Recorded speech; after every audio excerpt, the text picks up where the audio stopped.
दिखाएगी अपनी ममता मुझको, सुबह से शाम तक बस इसी का इंतजार रहता है।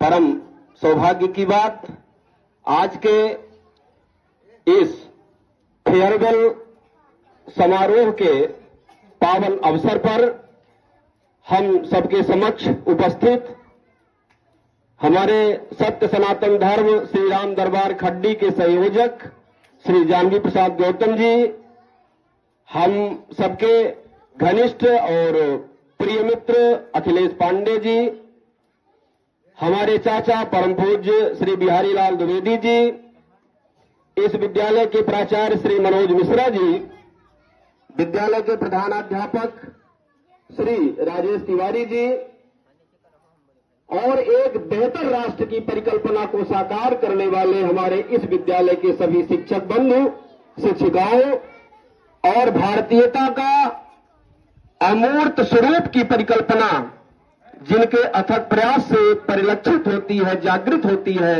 ऐसे प्यारे बच्चों, आज के इस फेयरवेल कार्यक्रम में एक बार इस मंच के माध्यम से आप समस्त लोगों का बहुत बहुत साधुवाद और बहुत बहुत अभिनंदन। मैं आप सबको थोड़ा सा बताऊं, कुछ बातें बताता हूं। इसके पहले आप सबको मैं स्मरण कराता हूं अपने पूर्व राष्ट्रपति डॉक्टर एपीजे अब्दुल कलाम के एक कोटेशन को।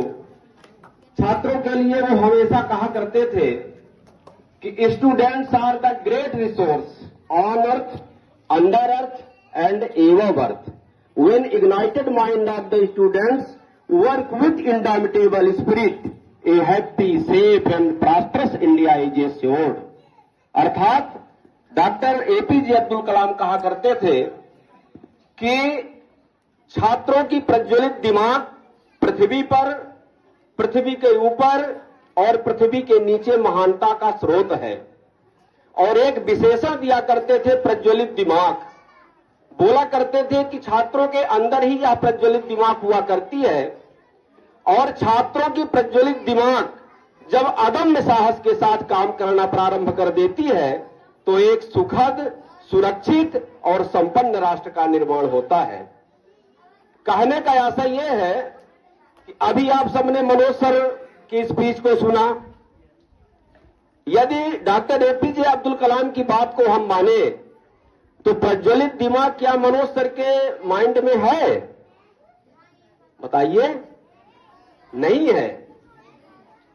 जो प्रज्वलित दिमाग आप लोगों के मन में है, आप लोगों के मस्तिष्क में है, आप लोगों के दिमाग में है, वो मनोज सर के दिमाग में नहीं है।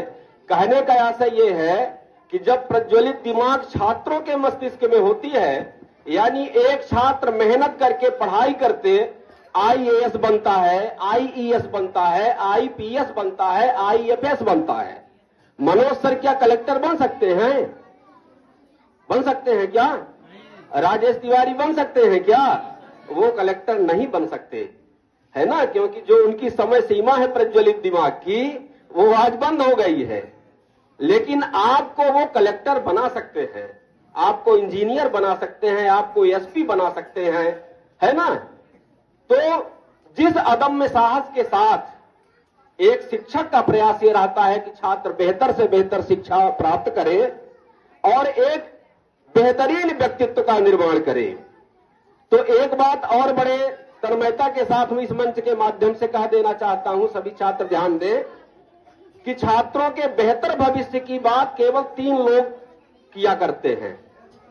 करते बहुत सारे लोग हैं, लेकिन 3 लोग ही होते हैं जो आपके बेहतर व्यक्तित्व की और आपके सर्वांगीण विकास की परिकल्पना किया करते हैं। तो एक होती है मां, दूसरे होते हैं पिता और तीसरा यदि कोई होता है तो होता है शिक्षक।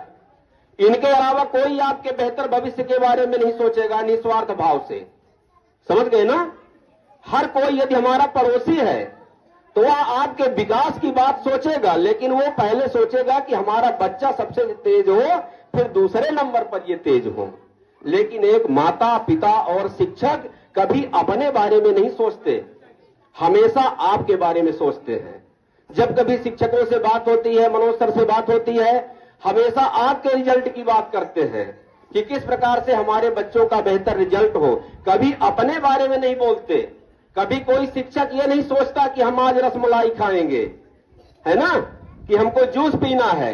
हमेशा वो सोचता है, हमेशा उसकी खुशी केवल इन बातों पर निर्भर रहती है कि हमारा छात्र कितना बेहतर ढंग से और कितने अच्छे से उसका परीक्षा परिणाम आए, कितना अच्छा अनुशासित छात्र हो। अनुशासन की बात मनोज सर अभी कर रहे थे। किसी भी सफल छात्र का एक पहला जो सफलता की कुंजी होती है वो होता है अनुशासन। अनुशासन केवल हमारे बोलने से नहीं, हमारे बोलने से, हमारे रहन सहन से, हमारे विचारों से, हमारे आव भाव से दिखना चाहिए, हमारे हेयर कटिंग से। मतलब यदि हम यहां से निकल रहे हो तो सामने देखने वाला व्यक्ति समझ जाए कि ये अनुशासित छात्र है, आदर्श छात्र है। और जिस दिन आप अनुशासित होंगे, आदर्श छात्र की परिकल्पना आपके मन में होगी, तो निश्चित रूप से आप उस प्रकार का व्यक्तित्व का निर्माण करेंगे जो डॉक्टर एपीजे अब्दुल कलाम कहा करते थे। समझ रहे हैं ना आप सब? इस प्रकार से आप सबको एक सतत व्यक्तित्व निर्माण की परिकल्पना में और उसको साकार करने के लिए यहां से प्रस्थान करना है। आज का यह जो फेयरवेल कार्यक्रम था, विदाई समारोह, यह बच्चों की विदाई नहीं है, उनके कक्षा की विदाई है। जैसे कक्षा 10 में छात्र हैं, अब वो कक्षा 11 की ओर जाएंगे। अभी कक्षा 10 में वो हैं, लेकिन विद्यालय का प्रयास ये है कि आगे चल के वो कक्षा 10 में ना रहें। अभी उनका सोमवार को प्रायोगिक परीक्षा है विज्ञान की, सभी छात्र ध्यान देंगे। विज्ञान की प्रायोगिक परीक्षा और पर्यावरण और आपदा प्रबंधन की भी वार्षिक परीक्षा यहीं पर होनी है।